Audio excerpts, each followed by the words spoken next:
Hey folks, welcome back to Lonely Horde Guitars. Today we are going to talk about neck profiling jigs. So how do I get from this square thing here to this round thing here? So you can hand carve these, I have done that, but I find that once I've gotten to a profile that I like and I want to make it repeatable and consistent, it's time to build a jig. Basically these jigs are a sliding base and then a cradle that holds the neck with cogs at the end to control the profile. There are also adjustments here to help fine-tune the centering. As I rotate it, I make cuts with my router bit, and I slowly move up until I got just a little bit here before I start cutting into the edge. Basically one of these for every scale length that I have. Within that scale length, I may build multiple cradles. For example, if I have a 5-string bass or a 4-string bass, they have different profiles and different neck widths, so I want a different cradle to deal with that. So this is my 6-string. It's working fine, but I have a baritone neck here. So I need to build one of these. Sled, cradle, everything. I'm going to take you through my design process and how I assemble one, and then finally a test drive. So this is going to be a long one. Let's get started. So before we start cutting wood to make this jig, we need to talk about the design a little bit. So this piece of software is called Affinity. It is free to use. I think you probably have to make an account, but I've been using its predecessor for a few years. It's a great way for designing jigs and guitar profiles and, any of these kinds of things that you're going to want to do. I will take this file that you see in front of you and I will share this out on GitHub. I'll put links to this file, to the file we're going to generate for the baritone neck, and the link to Affinity so that you can download the software in the description. So what is all this? Basically what we've got here is we have a top-down version of our cradle that holds the neck, and we have a side profile version of our cradle that holds the neck. These lines that are closest to our pivot point, these are the profiles of the neck. So this is from nut all the way to where bridge is, if the neck extended all the way to the bridge. And this is the flat part of the neck. So at 1st fret, we're at 5/8. At 11th fret, we're at 3/4. From here on, it curves into the headstock, and from here on, it curves into the heel. So then we are going to duplicate these lines, shift them out, and then extend them to the edge of our cradle, and that gives us our cog sizes. The other important measurement that we need to worry about, we want to put a positive stop on our sled so that we don't cut too far. And my router table is about 18 inches wide. So I need somewhere between 9.5 inches at least to where the end of the cut happens and the edge of my sled, which is actually going to be about this line here, because this is about a 3/4 inch. This is going to be where our uprights are. We end our cut here, and this is the end of our sled. Gives us 9.25. It's tight, but it works. And then this is going to be our end of our cut here, and the end of the sled about 11 5/8. That's going to be fine. So now let's start modifying this file to be the baritone neck. First, let's save it as a different file. And my baritone necks are 27.78, so a little over 3/4. And I came to that number by basically, I have a 35-inch scale neck template, and if you knock off the first 4 frets, that gives you 27.78. Was convenient. I don't have to set up a new template or anything like that. So the first thing we want to do is we want to extend this profile. My nut width is still going to be the same, and my string spacing at the bridge is still going to be the same. So really all I have to do is take the 11.5 here and then use the node tool to move these to a new position. So 11.5 plus 27.78. Boop. Here's our new line. We'll just copy that. So this is where we're going to end. Now we can get rid of these two because those are going to change based on what our profile is now. And we're going to wait to move this because we don't quite know yet how much spacing we're going to have to generate, but this is probably going to shift over a couple inches. Next step is we want to figure out how this profile changes. So fundamentally, we're going to continue to do the same thing. First fret to 11th fret, and the same height of the neck at those spots. But baritone scale, these frets are changing position. So I've got the handy dandy StewMac fret scale calculator thing here. And we're going to leave the nut where it is. And it basically says that that first fret is there. So we're going to copy that. And our nut starts at 11.5. So again, we'll do this. Its X is going to change 11.5 plus 1.559. That's our new first fret. Go ahead and change our slide our text over here. And our 11th fret is there. So we're going to go 11.5 plus, and that's where our 11th fret is. And what we'll probably do is find some handy spot around there to start and end our cuts. So if we change, now we're going to use this, the node tool again. We're going to grab this node, but we would just want to slide it horizontally and it'll snap. Same deal here. This one is giving us a little trouble. It's not going to snap cleanly. So what we're going to do is this line, our pivot is at 11 inches. So this node should be at 11 5/8. And let's just double check that this node didn't get, yeah, this 11 3/4. So that one did perfect. This is from our cog. What's that distance? A little over 10 inches. So that's actually not much different than what we had here, but we probably ought to give ourselves a little space.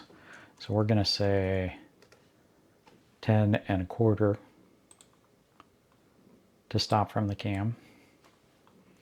And then this is,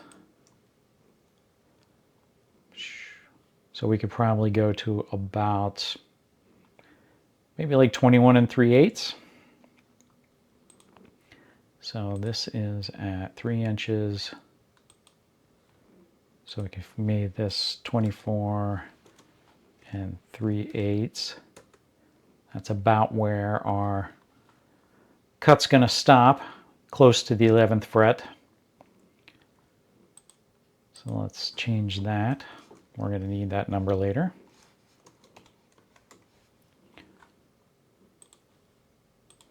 Okay, now that we have our cuts, we can figure out how far we need to move our cams. This one's pretty much the same as we had before, a little bit longer. We got plenty of space here.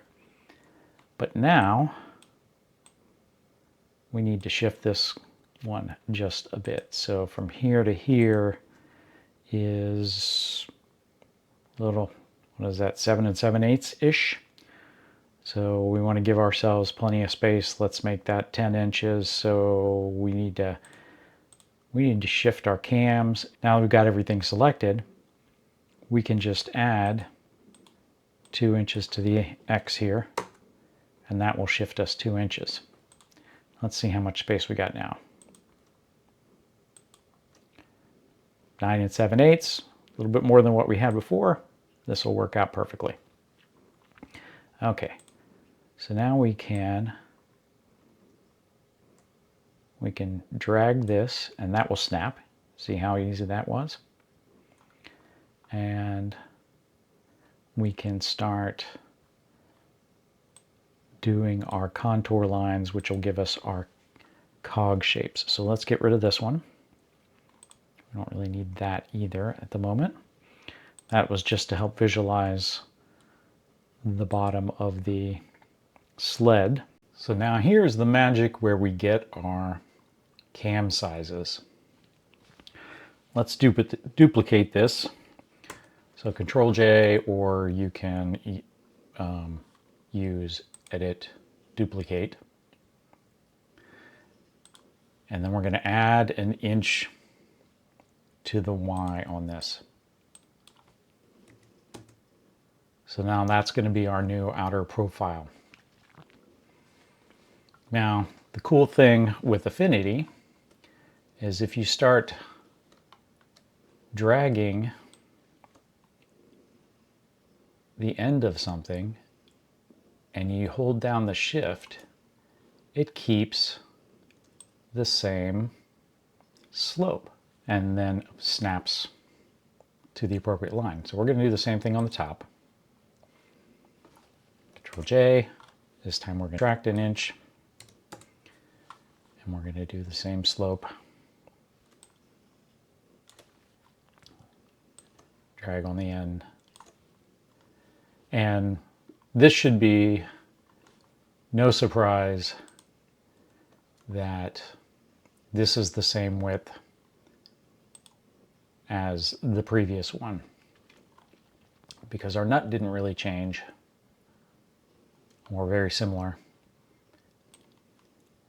And the overall width didn't change anywhere. It's just the length that changed. And we are at the same point. So it looks like maybe there's just a little bit of fine work here needs to be done. This one may have been off before. So we stretch this, and then that snaps, and that should give us our width. But in some cases, what you might end up with is this is like that, and then when you stretch it, it'll snap. So we're going to add an inch and do our drag, shift drag, until we snap to the line. And snap to the line. Again, we aren't really changing much where we cut. So this is almost going to be the exact same size as our other cogs. So now we just need to copy the numbers of these values into our little template that we're going to use to build our profile. So this is that high, which is actually this guy's width. So we want him to stretch and anchor from this point. These should be unlinked, so this should be gray. Paste that new value in there, and he gets just a hair wider. And we want to update the text too.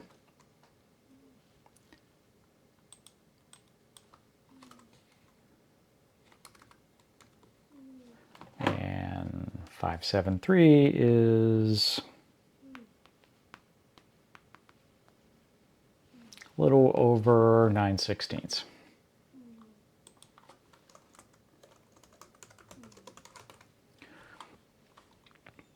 Now, that's just to help you get close.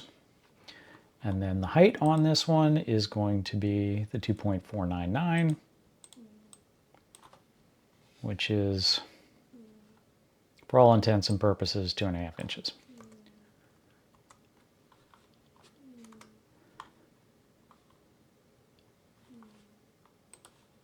So here we want to anchor from the bottom. So we change that dot there, and we change this to 2.499. And then we go over here and we want to do the same thing for this guy.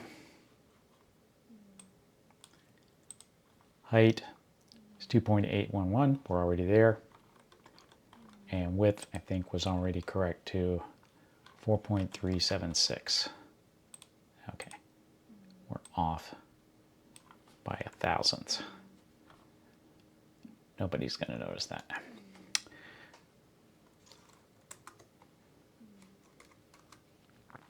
Okay, so then where this has changed, you can resize our profile. So this one went down a little bit. And see here, it's not snapping where you would expect it. What we can do is if we select this, it'll be smart enough to go, oh, that's what you want to snap to. And there, it changes the snap. Now, let's move this out of the way. We want this to come out just a hair. Then we can snap that back. And then that changed our center. So again, this is usually pretty smart. And it will lock to the new center.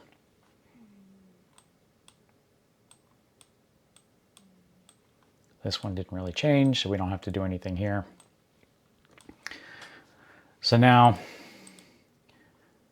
we can change, if we go into the node tool, we can use this to change what kind of profile we want. So if we want a rounder profile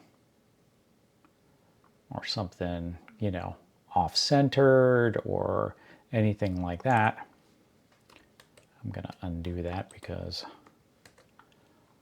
I didn't want to change it. We can adjust our profile, and then when we build our cogs, we will sand to the line and end up with our new cogs. So that is it for the design phase.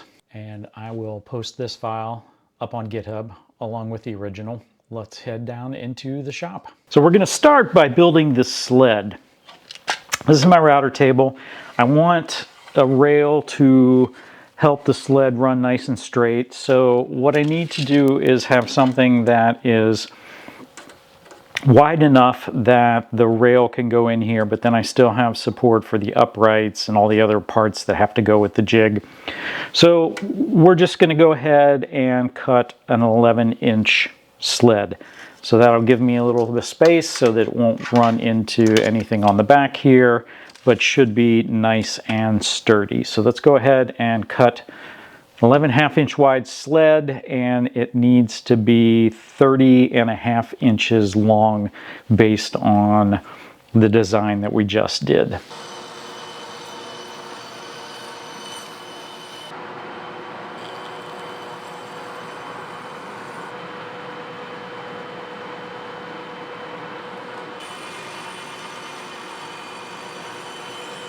So we've got our sled, 11 by 30.5.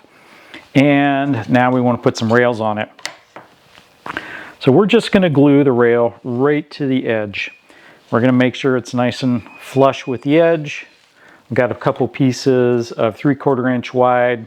I guess this is pine, really light stuff that, you know, scraps that we're going to use for our rails so that we slide nice and straight.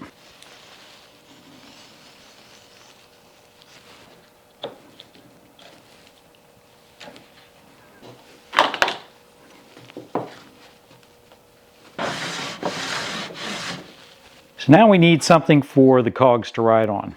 If they just ride on the plywood itself, the sled, then it doesn't get quite the height it needs to clear the headstock. So I basically jack mine up like an inch. So this is 1 inch by 1 inch, just some walnut scraps I had. You can see it wasn't particularly good stuff. It actually had some insect damage in it. This is opposite the rail side. And we're just going to glue this one in place too. Same way we did the rail, right up against the edge, and make it nice and flush, because we're actually going to screw the uprights into this too.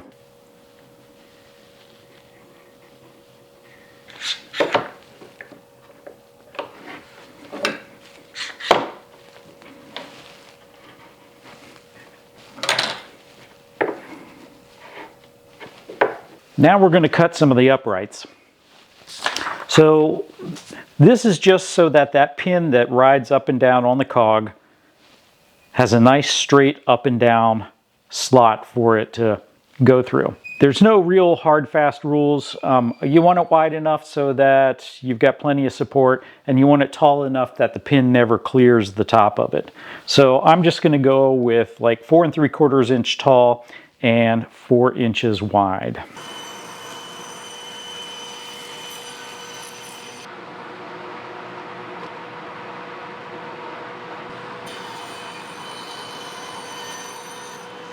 So the next major question is we need to figure out where to glue and attach these uprights. So basically what we want them to do is be exactly in line with this cutting surface. And the easy way to do this is we're just going to cut a slot in the bottom here, and we're going to use that to line up our uprights. All right, now it's time to glue on our uprights. So, said this will give us an edge here to align against, but eyeballing that's not going to be particularly accurate. So what I've got here is a little pin, and one end of it is basically the width of my slot, which is not exactly a 1/2 inch, even though it's a 1/2 inch bit.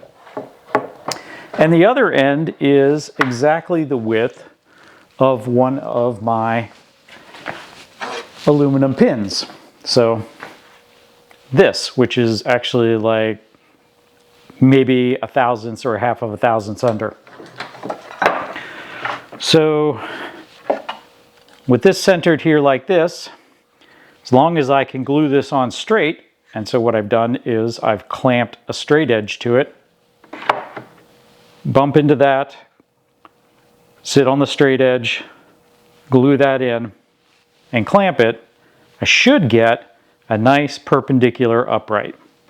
That is centered or aligned with the router cutting bit.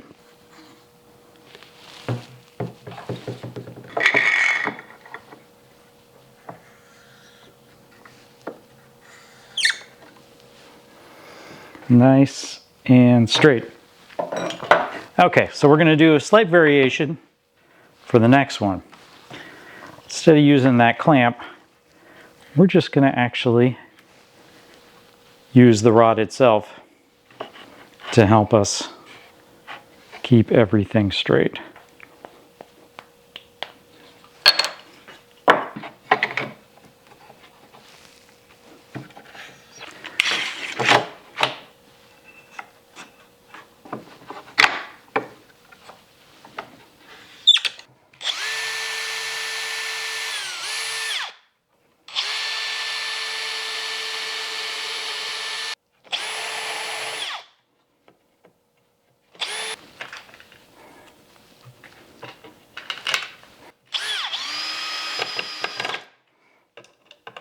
Okay, so we want to cut the slot in here now that our router bit will come up through. And this is a 1 inch bit. The extension thing that I've got on here is about 1 1/16 inches. So what I usually do is do about 1 1/4 inch slot in here. And we already figured out where we need to run that. So we have here that we want to go 10 1/4 from the stop to stop from the cam on the cutting bit, and so we're gonna be a little bit longer than we really need to be. Our cam is about the same width as this shelf here, 10 1/4, and then we wanted 21 3/8, and we are about, the middle of this is about at 4 11/16. So this is about where we need to cut our hole. Yeah, it turns out the bandsaw has got a handy little slot that I can just track the sled into, and then let's clamp it here, keep it from going anywhere.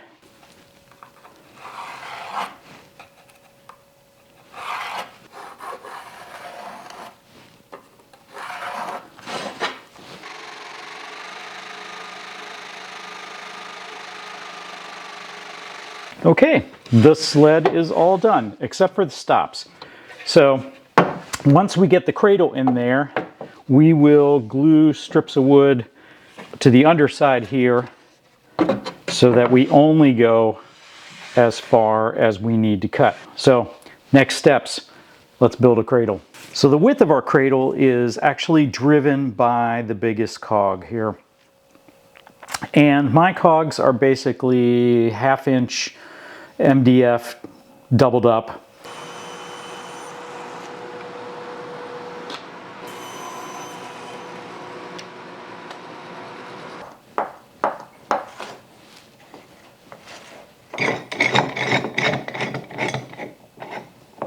Glue's all dry. We're going to go ahead and square these up so that they match our outside dimensions, and then we'll ultimately drill the hole and put the curves in too. And then when we are cutting this block to this dimension, we're also going to cut the base of the cradle to the same width.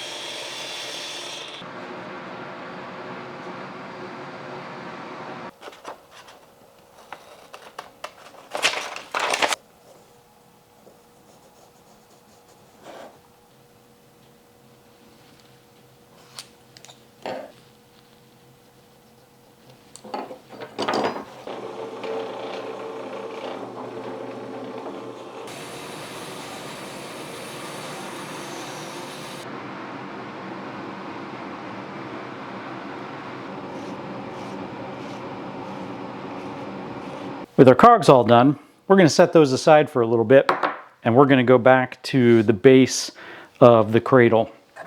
So what I have here is a little bit of basswood scrap thickened to 17/32, and that's going to sit here. When clamped in, the neck will rest on it, and what that does is it brings up the center of our pin, so that our center of our pin is where the seam between the neck and the fretboard would be. So when I do solid bodies, this piece isn't here. What I actually have is just a little bit of a recess in here, and I do the neck radiusing with the fretboard on. But with acoustics, the heel coming off of it and stuff like that, I can't really make that work without making the cogs ridiculously high. So I basically just give it a place to rest so we get that extra elevation that we would have had with the fretboard on. So what I want to do now is glue this in place. I've got a couple lines already marked out here. I've got a center line. This is where my nut's going to be, so this is where this needs to end.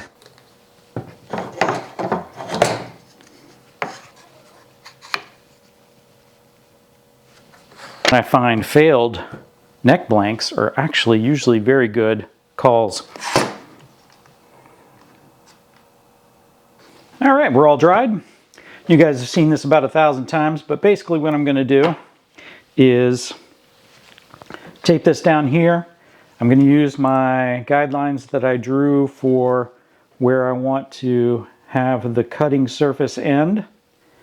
And then I'm going to cut this out and then clean it up on the router.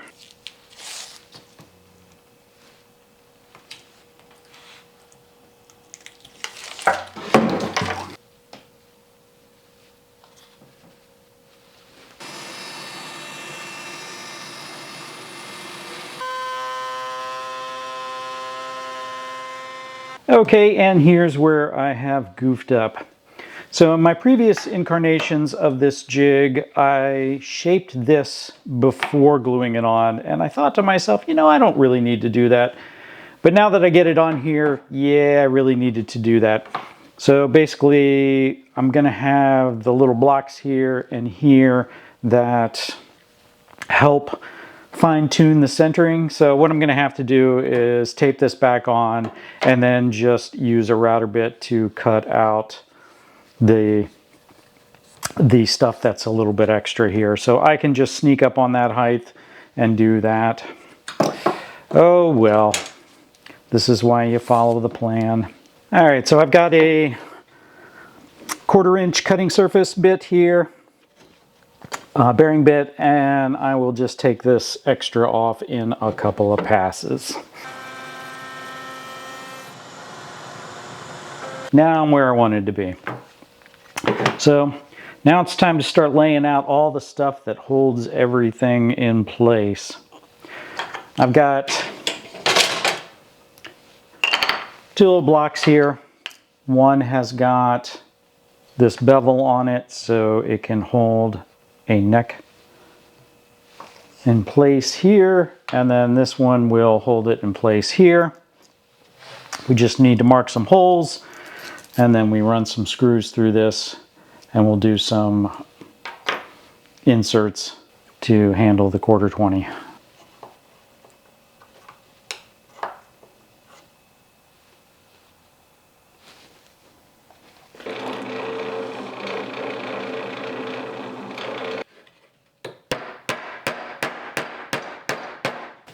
All my blanks end up being the same length, so we want a little glued stop here so that we can just bump up against it when we go to clamp down. We need to put in the side-to-side fine adjustment. So what we're basically going to do is we're going to have a screw in these little blocks here. Now these are just mahogany scraps, they can be just about anything, but we're going to have to recess it.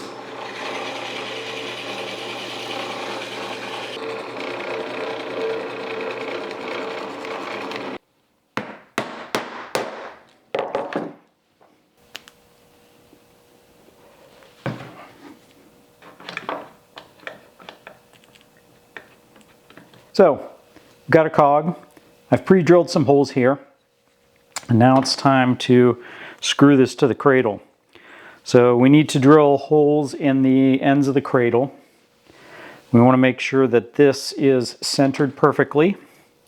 And in this case, since our cradle is exactly the same width, this turns out to be pretty easy on this end.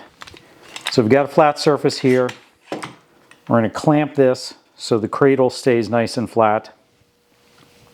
We're going to take another clamp and we're just going to bring it in here so this stays perfectly centered. And then a third clamp to make sure that this stays nice and flat against that base.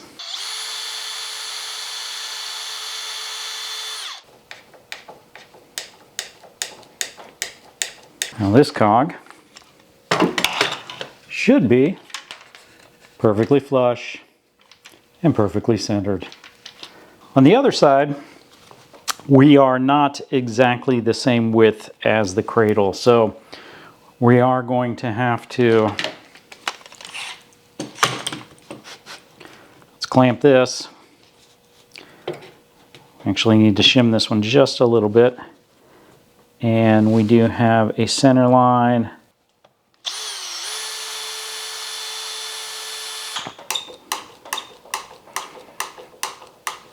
Now we flipped it over on the back and we're going to give this a spine. This does two things. One, it makes it stiffer so that we won't, like when clamping, twist the cradle in any way. And the other thing it does is it gives us a nice handle for us to do the rotation so that our fingers don't have to get anywhere near the cutting surface.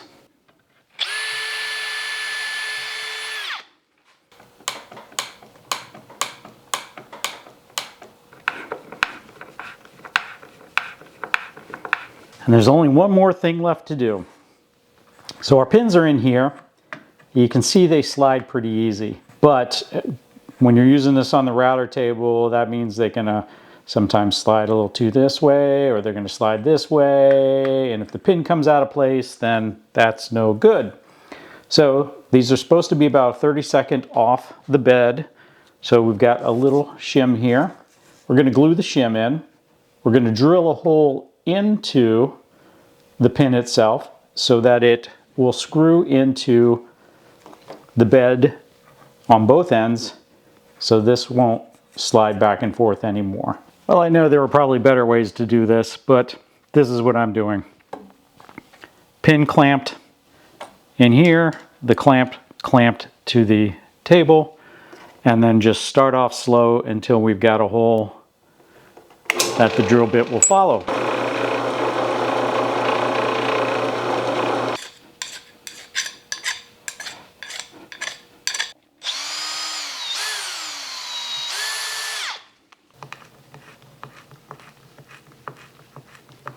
And our final bit.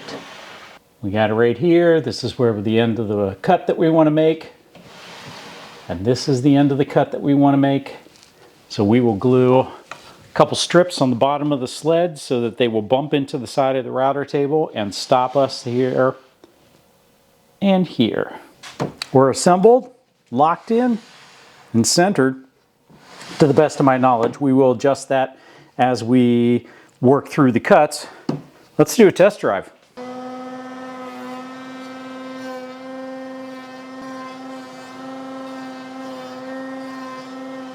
So I'm pretty much getting the profile I want, and this is about as far as I will ever try and take it on the edge. Any farther than I risk cutting into the profile of the neck itself. So now that I look at it, and this is not unusual, this is about typical of what I have to do, is I probably need to take some height off of this cog and maybe a little bit less height off of this cog so that I cut deeper across the top, but I do not want to cut much more along the sides. So I will chop a hair off of this. Well, what I'll do, we'll sand it and try and take it down maybe about another 1/16 and maybe a 32nd on this one. So here's our profiled neck. Now it'll take a little bit of light sanding. It'll actually end up a little bit thinner than this. But this gives me my shape without having to try and shape via sanding or scraping or, you know, anything like that. I do have to contour at the neck and at the heel, but now I don't have to worry about this being so straight. If this is the kind of content you like, please like, subscribe, and we'll see you at the next one.